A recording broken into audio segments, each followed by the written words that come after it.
deal is not tough enough. Senator Lindsey Graham is a Republican from South Carolina, of course, and a key member of the Senate Armed Services Committee, joining us now to talk more about this. Good morning, Senator. Good morning. So you have long been skeptical of the negotiations, but you now know the interim deal. Good deal, bad deal? Well, I've seen a movie like this before called North Korea Did Not End Well. I don't think this, what does this deal accomplish in terms of the end game? The end game is to dismantle the plutonium reactor. The end game should be to stop enrichment. This deal allows 18,000 centrifuges to stay in place, and it basically just suspends construction of the plutonium reactor. We're so far away from what the end game should look like. I'm very worried. You're very worried, but how is this not a positive first step towards that end game? Many folks are asking, why not? What's the alternative?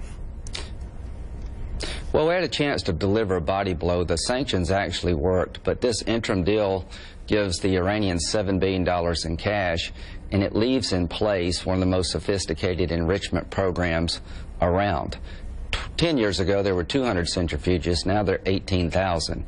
The plutonium reactor is still very much able to be assembled. We did this with North Korea.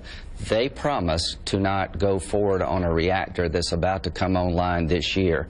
When you relieve sanctions in North Korea, the North Koreans took the money and broke out. That's exactly where I worry about here. The centrifuges that are left in place really create a capability to go nuclear. You don't need 20% enriched uranium anymore in Iran to make a weapon. You can do it with 3.5%. So this deal is so far away from the end game. Can I tell you what I think Congress will be doing? Please tell me. We're going to come up with a new round of sanctions that really defines the end game. I think there's bipartisan support to dismantle the plutonium reactor and to stop enriching in Iran completely. After 30 years of chaos, mayhem, and murder by the Iranian regime, should they really be allowed to enrich uranium? The 20% uranium that's been diluted, that's a good start.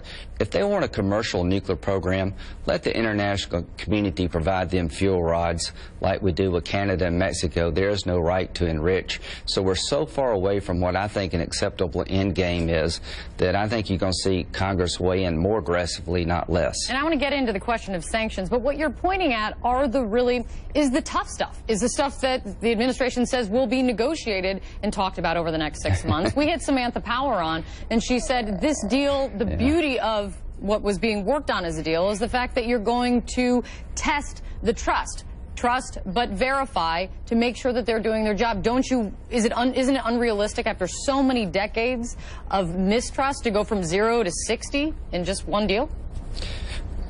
You went from 0 to 1, and you need to get to 60. And at the end of the day, this was an opportunity lost. The sanctions did work. To Obama administration's credit, they put together an international sanctions regime that really did hit a body blow, land a body blow to the Iranian economy. We had these guys on the rope. What I was looking for is an interim deal that went a long way toward the final deal. This actually leaves in place everything that would allow them to make a weapon.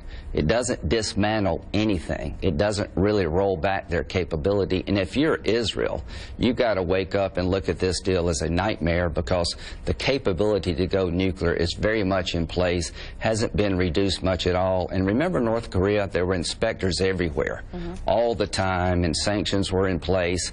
And the UN is not going to be a picket fence to keep the Iranians from going nuclear in the eyes of the Israelis. No Israeli government is going to rely on the UN to stop the advancement of the Iranian nuclear program. They want it dismantled. I want it dismantled. Senator, it does continue to beg the question, though, what is the alternative? Sanctions brought Iran to the table, but Christiane Amanpour just argued that sanctions didn't get Iran over the last decade to surrender and to capitulate. So is the alternative a military strike? Is there nothing in between? No, there is something in between. Sanctions that get them to the table, and once they get to the table, to let them know, here's your alternatives. If you want a commercial, peaceful nuclear power program, Lindsey Graham agrees that is an acceptable outcome. Have a commercial nuclear reactor. Just let the international community control the fuel cycle. You're insisting on the right to enrich. Given your behavior, you have abandoned that right. One, there is no right. We're not going to give it to you. Once you get them to the table, you let them know what the final deal would look like and say, take this or else.